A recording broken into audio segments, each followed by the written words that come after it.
nosotros, gobernar es comunicar. Hablaremos siempre la verdad. Alguien sacó el rumor de que se producía un feriado bancario, la gente se asustó y retiró depósitos. No hay ninguna posibilidad, ninguna idea de que ese feriado pueda producirse.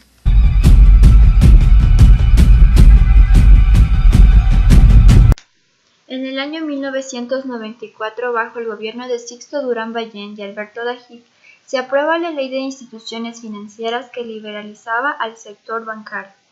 Se bajaron las tasas de interés, atrayendo inversiones extranjeras en depósitos e incentivaba a los ahorristas nacionales. La banca creó sus propias reglas en el sistema financiero y se eliminaron los controles de captación financiera. Se cometieron irregularidades. Los banqueros se concedían préstamos a sí mismos y a sus amigos. La política económica favorecía a la especulación y de esta manera los banqueros lograron manejar empresas externas. La guerra con el Perú, la crisis asiática, la caída del precio del petróleo y el fenómeno del Niño también constituyen parte de los antecedentes que desembocarían en un feriado bancario posterior. Con la firma del Tratado de Paz entre Ecuador y Perú el 26 de octubre, la calma retornó a los ecuatorianos, pero esta no era la única problemática, ya que la situación crítica en la que se encontraba la economía, la excesiva inflación y así también la caída de la producción hizo que los bancos cayeran en una etapa difícil, la cual era llamada como etapa de bancarrota. Esto y el debilitamiento del Sucre creó demasiada fuga de capital como una gran consecuencia de la crisis económica en nuestro país.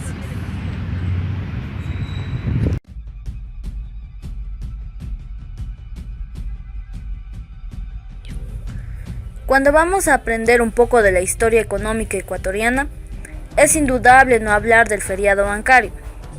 Este es sin lugar a duda uno de los acontecimientos más influyentes en la construcción y el tipo de desarrollo que se ha ido llevando en nuestro país.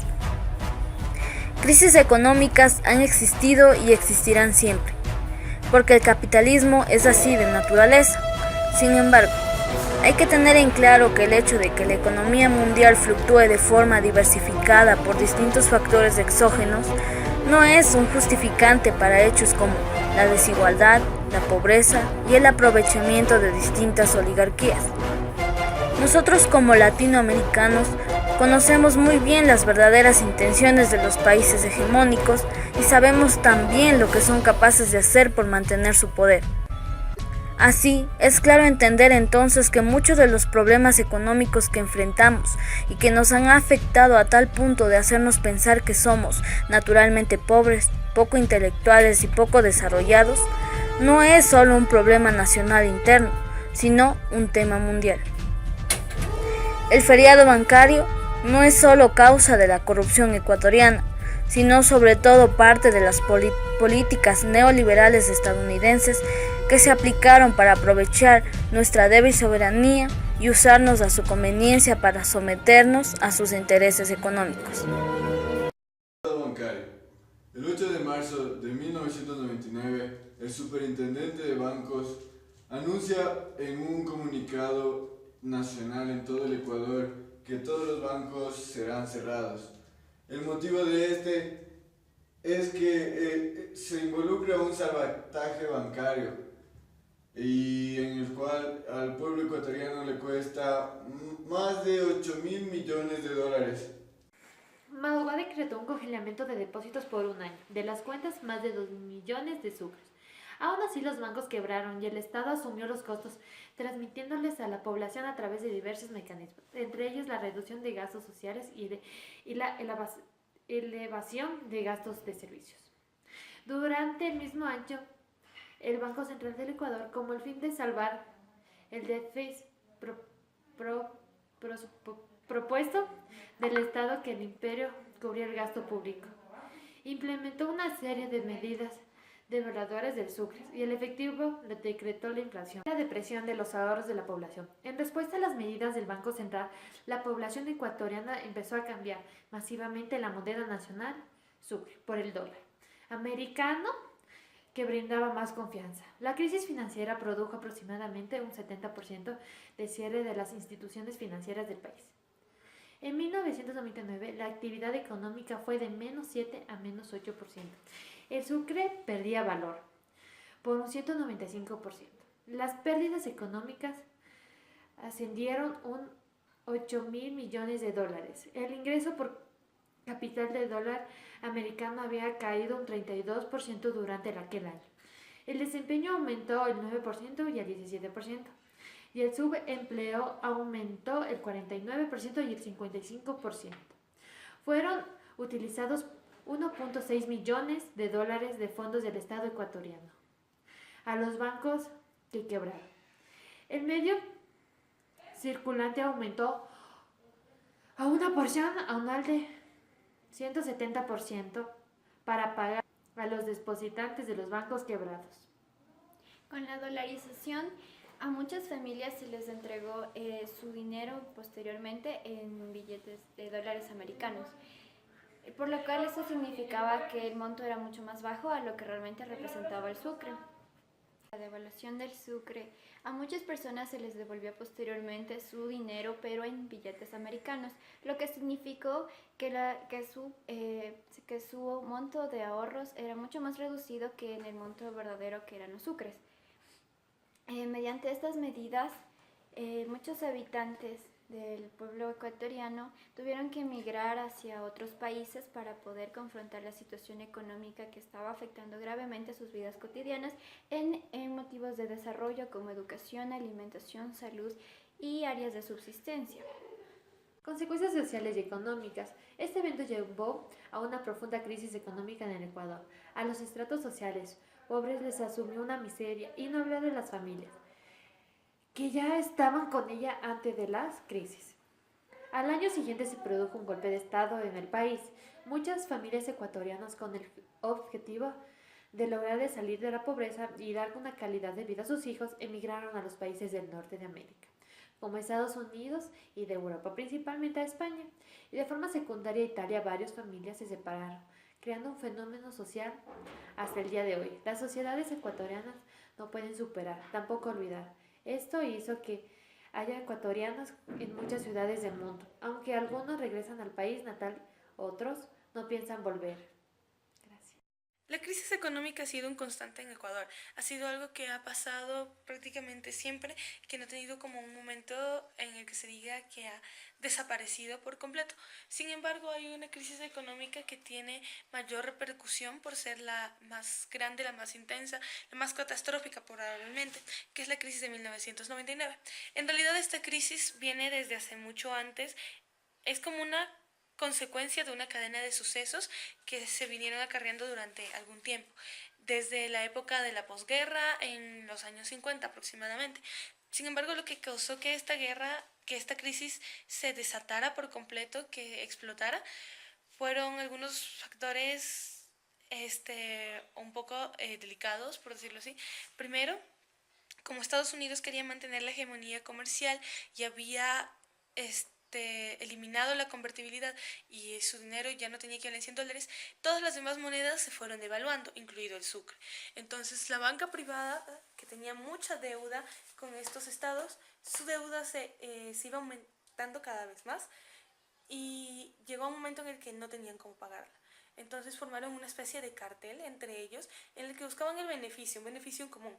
Y para este beneficio lo que ellos se le exigían al Estado era que asumiera la deuda de la banca privada.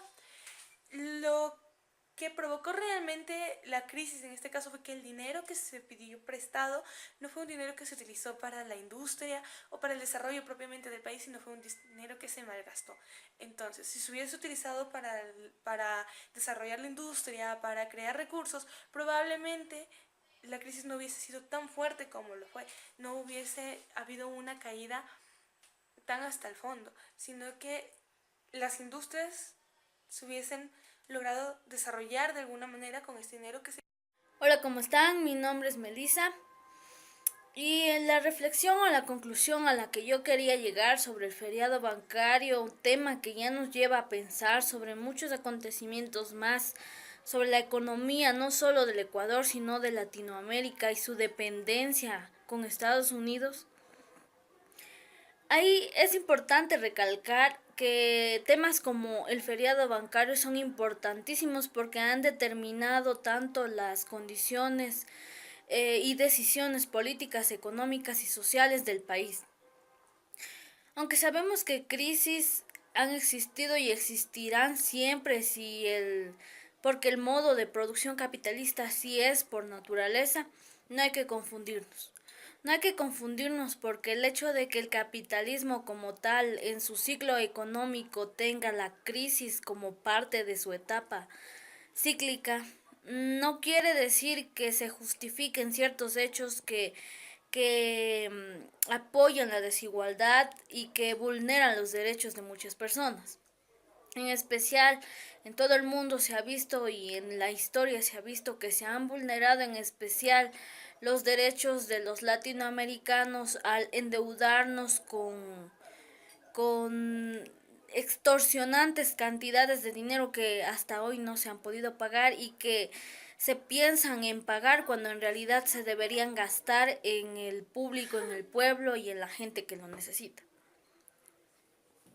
A pesar de que la economía mundial fluctúe de forma diversificada por distintos factores exógenos, como ya mencioné, eso no justifica hechos como la desigualdad, la pobreza extrema o el aprovechamiento de distintas oligarquías. Nosotros como países latinoamericanos conocemos muy bien las verdaderas intenciones de los países oligárquicos y sabemos también lo que son capaces de hacer por no perder su poder.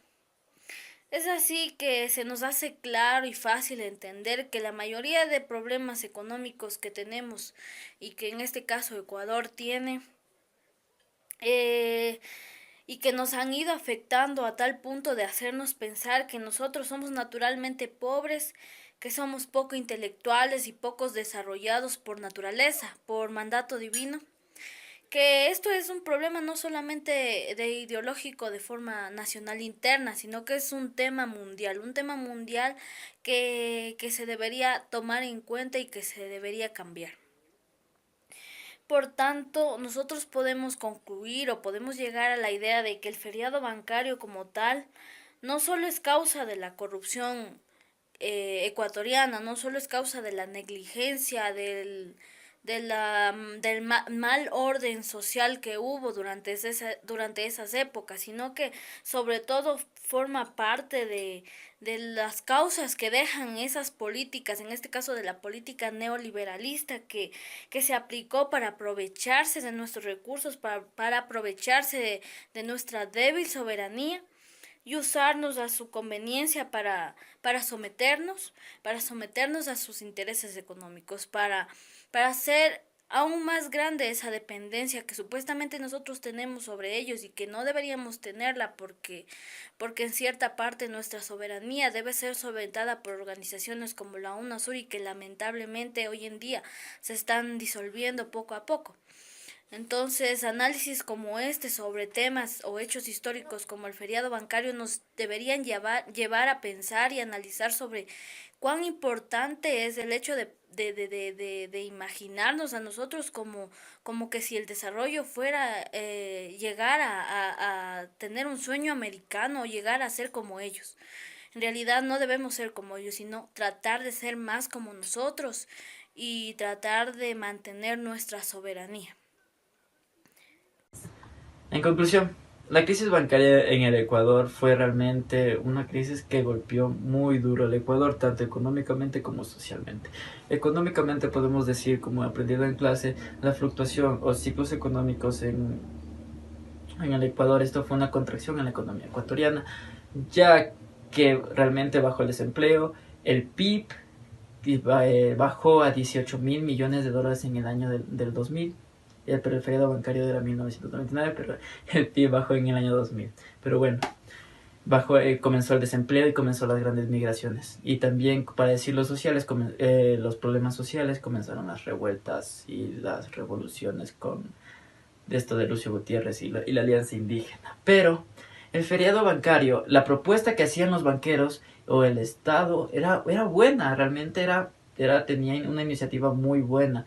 Aunque esto venía por ideas neoliberales, pero era muy bueno, ya que era como que La tasa de interés estaba en 120, 260, 70 de interés y era mejor, en vez de trabajar, era mejor poner el dinero en el banco.